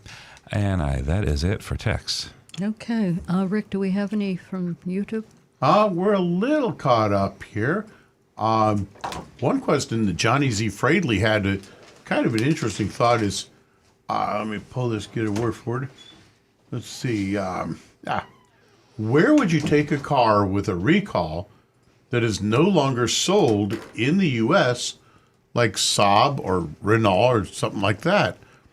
And that actually would have me a little bit stumped. You would be out of luck. Yeah. You can take it anywhere to get it fixed, but you're not going to get it fixed under the recall. No one's if the manufacturer's out of business, there's no one to pay for it. So you're going to have to pay for it yourself. I ran across. I was Googling something earlier in the show, and I learned something. Like I say, I do every show. Do you know when the first federal recall was? When? 1966. Wow. And that was 2 years before I got into the car business. I'd never heard of recalls when I got into the car business, so I don't think there were that many recalls. Also, the first recall period, not by the National Highway Traffic Safety Administration, the first recall was over 100 years ago. And Henry Ford recalled one of his cars. If the manufacturer's gone, you got a problem. I mean, if they're not here to take care of their customers, and it's a U.S. law, even if they're still in Europe, they're not going to pay for a recall in the United States. Okay. Okay, folks, I have to mention to you, how do you do the ones that can see the backdrop behind Earl? How do you like that? That's the Cadbury mini egg car. And Jonathan came up with that idea. Isn't it beautiful? Oh, I just love it. Very, very creative. We are going to go to the Mystery Shopping Report, but I do want to mention the Florida Weekly. I don't normally bring in the magazine with me, but don't forget, folks, that you can read Earl's all of his columns, not only in the Florida Weekly. I'm not sure whether you can see this or not. I'm holding it up, but also in the Hometown News. So take advantage of that. Also, Earl on Cars. You can go there and you can read all of Earl's columns. Okay, we are going to go to. Would you like to go to? I have some entertainment here. I'm going to hold up. This made me laugh. Automotive news. How many of you know who Carlos Ghosn is? Ghson. Carlos Ghosn, your regular listeners, we've talked about him a lot in the past. He's one of the few automotive people, in fact, one of the few people, period, to be CEO of 3 Fortune 500 companies at the same time. He was the idol of the automotive business. Everybody, all the manufacturers, all dealers, they worship Carlos Ghosn. He performed these financial miracles with various manufacturers, some of them being Nissan, Mitsubishi, Peugeot, Renault, all over. But they made a movie of his life, and it's called Fall of the god of cars. You don't want to miss that. The fall of the god of cars. And if you still don't remember Ghosn, and that's spelled funny, Ghosn, he was accused by the Japanese authorities of financial misconduct in 2018. Oh, and boy. here's the excitement. And he escaped on an airplane out of Japan. And In a box. he packed himself in some luggage. You can't It make this was, stuff up. And they cargo got through boxes. customs and security and everything. And then they flew to Lebanon. And now he's still in Lebanon, and they're making a movie of his life. I haven't heard of the... Who's going to play him? Al Pacino. Have you ever heard of Michael Winterbottom is the name of the guy that starred Monk, Tony Shalhoub. Oh, yeah. Tony yeah. Shalhoub. Tony Shalhoub. Tony Shalhoub Yeah, he's a great actor. is playing Ghosn. Yeah. You don't want to miss that. I mean, and of course, we don't yeah. talk about it. They downplay what these see. I could name you so many crooked. Well, the former head of Toyota is going to jail. I mean, I'm not Toyota. The head of Volkswagen. They moved him to Audi to keep him out of the way. But when he was with Volkswagen, he prepared a counterfeit, phony software system. So when they sent their cars to the United States, and the Environmental Protection Agency sent them through testing to see if they conform, this counterfeit software phony said the emissions are clean. And it disguised the fact he was shipping dirty emission cars. This is the head of Volkswagen. So Ghosn, he's just following in their tradition. I mean, it's amazing the lack of morality of some of these top CEOs of automobile manufacturers, and that we don't talk about it. But we can all see the movie when it comes out. Yeah, that Automotive News is a really not only an informative magazine, but it really has some interesting stories that you don't normally hear. There's so much. I remember the Oscar Mayer Wiener mobile and it getting stolen. No, wait a second. Really? Yeah, it did get stolen. Yes, it did. And then there was the other story about the Tesla. Okay. Stopped to get their battery charged, and they were caught. They robbed somebody. I'm not sure it was. I think it might have been a Costco. They walked out with thousands and thousands of dollars of merchandise. Okay, folks, enough of this silliness. We are going to go to the Mystery Shopping Report, and as I always say, you are an important part of grading this Mystery Shopping Report, and you can do that at 772-497-6530. We went to Margate, Florida, or at least Agent Lightning did, and she shopped JM Lexus. Remember, 772-497-6530. Just give us your vote. Now Okay. back to the recovering car dealer. Okay, a mystery shop of J.M. Lexus. It says Margate, and it is technically Margate, but that's like try Coconut Creek, because people have heard of Coconut Creek, and we think of it as being in Coconut Creek, which is some people think of being in Fort Lauderdale, but that dense population to the south. J.M. Lexus is the number one Lexus dealer in the world, sales-wise. They're also the number one Lexus dealership in the world, customer satisfaction-wise. They are an amazing... And niceness. Overall niceness. Yeah, amazing dealership for a lot of reasons. And it's a very interesting dealership because it's owned by the JM family. That stands for Jim Moran family. That's the estate of the late and great Jim Moran, who Stu and I knew personally. Nancy knows personally. He was the first Toyota distributor in Southeast In the back US. in the late 50s.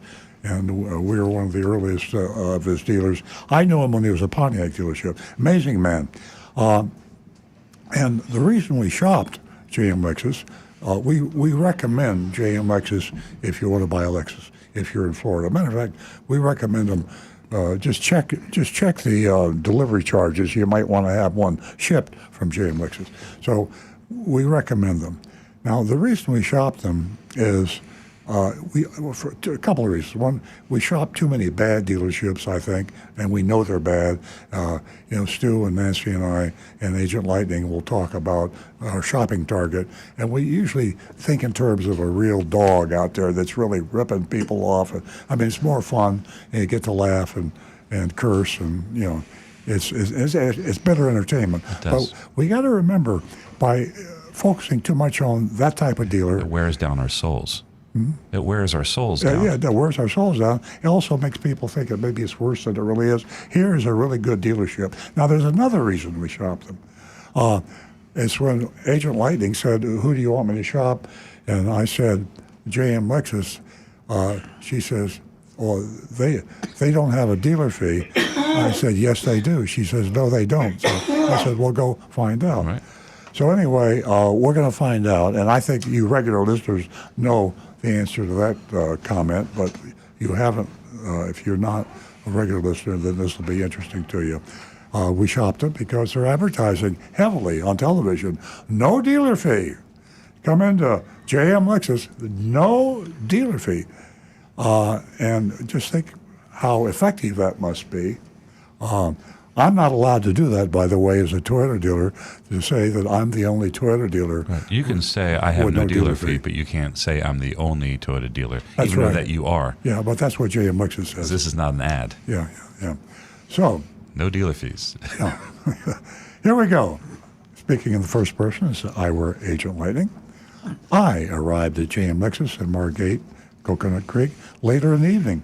Entered through the side door near the service department. As I walked through the dealership, I didn't see anyone around, so I continued toward the front desk. The customer service representative greeted me, took down my name and phone number, informed me that a sales manager would be with me shortly. That's another nice touch. I'm not sure they're really managers, They're not. but They call, well, It's because what they class. do is, because I don't think this is addressed in the report, they have a process, they call it one price, one person. So a customer deals with one person the whole time. They don't have a box so there. he really is much more of a manager. He's managing the whole Yeah. sale from A to Z, Exactly. and you won't see anybody else there, just the one And person. so it's good salesmanship, it's good marketing, and it's also truthful. I'm back in the dealership. I wandered around, examining the inventory of the showroom floor, and came across an intriguing sedan, a 2023 Lexus ES 250 all-wheel drive with an MSRP of $47,505. Now that's amazing. I'm amazed because I'm amazed at how low that MSRP Inexpensive is. yeah. And It's- I think about our Toyotas, and we brag about. we're right there. We're right almost there at the Yeah, price. I wonder why would I buy a Toyota if I could buy a Lexus at the same price? We need to do a little research on that. But there it was, MSRP. Now, I'm not saying I can buy it at MSRP, but that's what JM Lexus advertises as no dealer fee. Heavy advertising. A few minutes later, Pedro approached, extending his hand for a firm handshake. "What can I do for you?" he asked. Feeling nervous, I replied, "This is a first for me. I never had to shop for a car all alone before, but unfortunately, due to being in the middle of a divorce, I'm in the need of a car." I told him I hadn't settled on a vehicle yet, but I was intrigued by the ES. That's the model. This is very intrigued by it. Camry, similar to our Camry. I say our Toyota Camry in the showroom.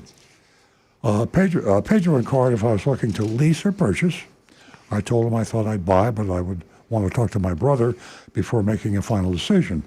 Understanding my situation, Pedro asked if I had a certain budget in mind. I mentioned him that I'd like to stay under $800 a month if possible. I made a note to myself. for the margin. I felt that too. Yeah. We're all payment buyers. Yeah. We're all payment buyers, and $800 is a lot of money. Oh, by the way, back up on the price, the MSRP, $47,505. Toyota just announced that the average price of a new Toyota is $50,000. Yeah. So we might have to do a lobbying. You know, I might have to lobby Toyota that they have to raise their prices, or to lower their prices. Or have Lexus raise their to get below prices. Lexus. Yeah. Here we go. Okay, Pedro smiled, nodded, asked me to follow him to his desk. Pedro then asked if I wanted him to pull the ES 250 off the showroom floor, ES250 Lexus, which is the equivalent of our Toyota Camry, for a test drive. It was, I inquired if there was another one available without going to the trouble before knowing if I could afford it. He explained they didn't have another one, but he could show me the price if I preferred. Now, I'm amazed that they don't have, maybe it was because it was an all-wheel drive. They got to have other ES250s, so it's probably all-wheel drives. Maybe they don't have a lot of those. After some thought, I decided to see if the numbers made sense before moving forward with the test drive. We walked over to Pedro's desk, and he pulled up the information on his computer. It looks like you were here a year ago. Funny how they caught that. Agent Lightning does this on a lot of the dealerships, and they don't know, or they don't. If they do know, they don't tell her. But good dealerships always log into their computer all the contact information of everybody that walks through the door, so they know when you came in, what car you wanted to buy, how much you offered. They know all about you. But the other dealerships haven't brought it up. He said, "Oh, you're in here a year ago."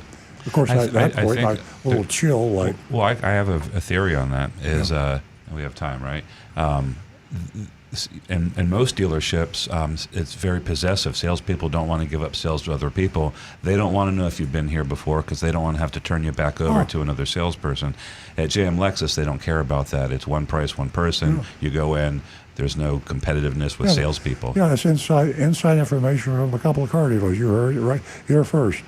Car dealers pay on commission, and part of the system is that if a customer came in August and didn't buy from Charlie, and he came in December and bought from George, Charlie gets part of the commission because he was the first contact. If he finds out about it. Yeah. Okay. He then mentioned that their dealership prides itself on not charging dealer fees. Whoops, not charging dealer fees. And unlike most dealerships selling cars at MSRP, Pedro explained that a credit score of 680 or higher would qualify me for Lexus best rates and the shorter of the financing terms. The lower the APR would be, which is true. He then showed me the prices on the screen. I asked if there was any way he could print something for me to compare the different options. Pedro clicked a few more times on his keyboard and led me to the printer. He picked the worksheet and handed it to me. Now, in most car dealerships, they wouldn't even let you take a picture of it. They'll grab the iPhone out of your hand, and they shame you to. I can't give you that writing. I can't give you. That's proprietary. Yeah, that's proprietary information. Right. I'll get in trouble. So you're hearing all the good stuff that's coming from this JM Lexus encounter. The selling price was MSRP. That's what it said, selling price. Everything added to the price was legit, except for the $59 electronic filing fee. $59. Now, that's we haven't got time, so I'll tell you what.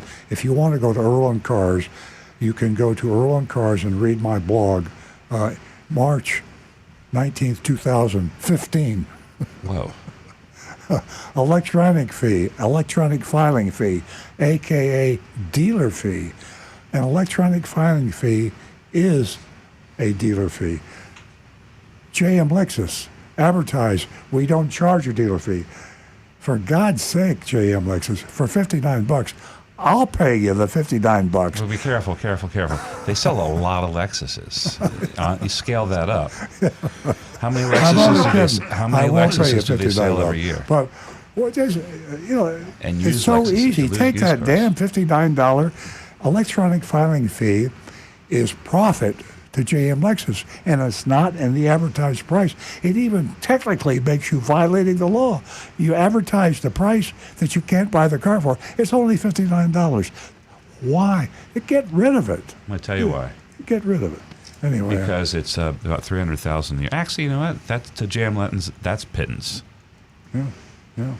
Okay. After we went on over the numbers, Pedro pointed out that I wanted a lower monthly payment. If I wanted a lower monthly payment, I could consider a lower model or put more cash down. Yeah, lower model than that. Wow, I didn't think there was much lower. But you get a front-wheel drive. Oh, front-wheel drive, yeah. That'd probably knock about $3,000 off the price or more. Yeah, you're right. Yeah. or maybe an IS. He placed the sheet in the folder, handed it to me, thanking me for coming. And Pedro was very kind, not pushy at all. He showed me his business card inside the folder and encouraged me to call him anytime, assuring me that he would be more than happy to help. So anyway, I kind of gave away the story too early about the fact that this is a great Lexus dealer. They're honest, they're moral.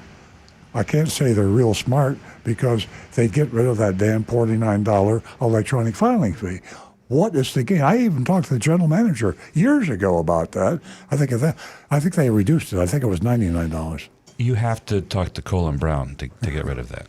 You have to do what? Talk to Colin Brown to get rid of that. Colin Brown, yeah, you're probably right. Colin Brown is he's the executor. He is the he's chairman head of JM Family. Of JM Family. He runs the show, and he's an attorney, and I know him from way back in the day. He's also a good guy. Yeah.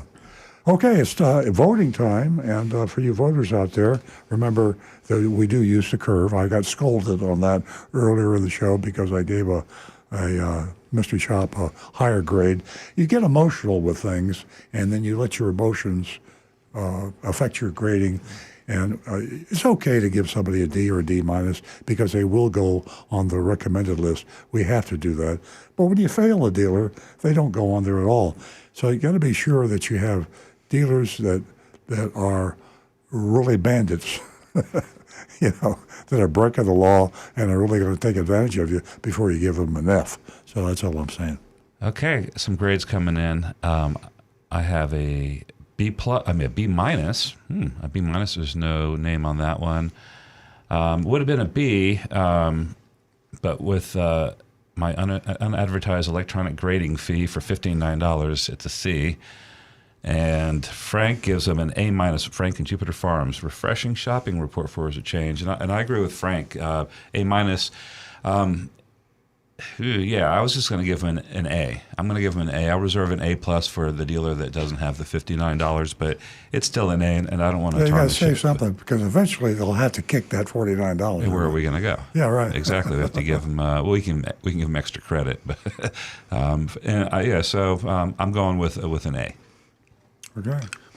Well, I've got Mark from St. Louis says, "Darn, I couldn't use the timely line. They laid an egg." Grade A. Grade A egg. Doug Fleck is asking, MSRP isn't cost, and with such a high volume of sales, don't they still get bonuses from the manufacturer? Not many. I mean, I don't think Lexus has many incentives for the dealers there. Don't know how that works there. Yeah, and I couldn't say this about anybody except JM Family. The profits that dealership are a drop in the bucket to what their net worth is. So I mean, they're huge. Oh, again, I digress a bit because we got a couple of minutes. The reason that this dealership, JM Lexus, is effectively owned by the distributor because the distributor is owned by JM Family for Toyota. Distributors and manufacturers, it's against the law in Florida to own a car dealership, a retail car dealership, if you're a distributor or a manufacturer. And you say, but what about JM Lexus? Simple. They just changed the law. It's illegal to sell a car unless you're a dealer, except if you're JM Lexus. And that shows you the power of lobbying. And JM Lexus, you want to talk about power. Ooh, man, they are powerful. And the good thing is their truth, justice, and the American way, they're doing good. Their distributorship is a great distributorship, and their retail store is a great retail store, and they're powerful. More grace. And Tom Steckel says, I'd give him an A. Mullinax charges $24 as well, and we also gave them an A. Yeah. Brian Sidlatko, Lexus is the best quality car, and this dealership deserves AAA. Johnny Z. Fradley, these peeps seem excellent. An A minus due to $59 fee. I recommend to all my bunny friends. Johnny's hurting me here. Mark Smith, I give him an A. Rocky Blockatiel, first time I'll give a dealer an A. Tim Gilliland, beg your pardon, A. Vincent G. B. Still a great place to buy. And I got to say, hey. I'm not getting mad. What can I say? I'm like Stu. I'm going to save the plus for when they drop that $59. Yeah. Okay. I really think that the $59 is just so petty. A D. It just breaks my heart. $59, guys. Boy, what a You're reputation, working yourself JM. up now. Don't get yourself worked up. I do that easily. I like doing that. I think my audience likes it too. Work. JM Lexus, you know, what a great mystery shopping report. But $59, so petty. You would have gotten an A from me, but this morning I'm giving you an A minus. Well, there you heard it. That's we have never given anyone higher scores, and maybe they'll just keep the $59, but they're still the best place to buy the car. $59 in the grand scheme of things, buying a Lexus is nothing too serious. All right. I'm going to go buy a Lexus this afternoon. Yeah, I think in this environment, this mystery shopping report was, it was pretty good. And there's $10,000, markup fees. There's so many different outrageous fees. And as I said, this $59, but for me, it was still very petty. Okay. You ladies out there, don't forget theautoprofessor.com. Theautoprofessor.com. Check it out before you buy a car. Input the car you want to buy. They'll tell you how safe is that car for women, because you won't find that out anywhere else. All the other manufacturers and dealers, you'll find a sticker that tells you what the National Highway Traffic Safety testing was, but that's for men. They use men dummies. Find out theautoprofessor.com. Yeah, thanks for putting that out there. Norma Hubble does a great job at the Auto Professor, and she grades everything for the ladies before you purchase your vehicle. You can get a lot of information from that website, the Auto Professor. Okay, ladies and gentlemen, we're at the end of another great show, and everyone here wishes all of you a great weekend, and I wish you a happy holiday. Happy Easter and all. Happy Easter. Happy Passover and Ramadan. Thanks, everyone. Stay tuned next week at the same time, 8 a.m.